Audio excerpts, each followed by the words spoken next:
Today in this video we're going to be making this box out of cypress. It's 3/4 inch cypress, and it's just a lift lid with some little panels that hold it in place.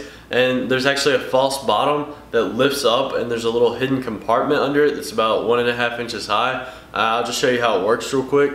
So basically the way it works is the lift off top, and these sit in the inside, and then there's a false bottom right here, and I painted it all matte black. So it's really hard to see where the bottom actually is, and you can't really tell that there is an extra section.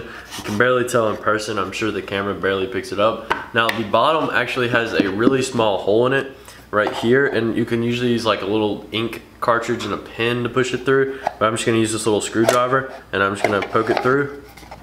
And this little false bottom right here lifts up, and there's little screws in these corners of this box, and there's magnets in the corner of this piece of wood that sits in here, and then there's the little false bottom inside of there.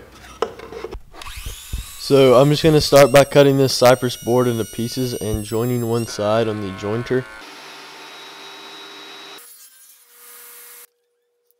and then I'm going to miter the edges on this miter sled that I built, and I actually have a video on that if you want to see how I built it. I'm using calipers to set stop blocks so I get 2 even pieces. Now I pretty much just have tape on the bottom side and then put glue in the corners and wrap it up. And you can see how here I actually have the pieces arranged wrong, but my camera battery went dead, so you won't actually see me put it together. But here's me taking it apart, and I just use these band clamps. One of them's a ratchet and one of them's one of those Bessies. And that was just me taking it apart. Now I'm just going to cut these pieces that go in the corner that I'm going to put screws in. That's going to make the false bottom to this box. And to put screws in these, I had to put them in the vise, pre-drill them a little bit because they are hardwood, and then I put the smallest screw that I could find in it. And then I'm going to glue these in the corners. I had to clean out the corners from some of the excess glue so that it would sit flat. And I'm measuring it 1/8 of an inch down so I have room to put the bottom in. And this is the false bottom, and I actually have to pre-drill a little bit so I can put a magnet in each corner. And this was pretty meticulous because I couldn't drill all the way through the plywood. And the magnets seat pretty good without any kind of glue.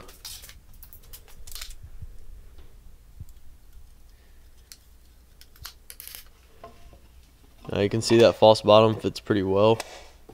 I painted the inside black so you couldn't see the gaps as well, and I cut out the bottom part that I put in that recess that we had made earlier. And now I'm ready for the lid, but since this is not wide enough, I'm going to have to band it with some, I'm just going to use fire not pine to make it wide enough, and it also makes it look pretty good. Now I'm just clamping this on, and then I'll cut it to length and then glue on the other side. Now that it's cut to length, I'll be gluing on the other side, the other frame. And then these are just going to be what sits in. I wasn't originally going to use 2 pieces of wood, but pretty much I just put them in place and then put the box on so that they sat in the right area.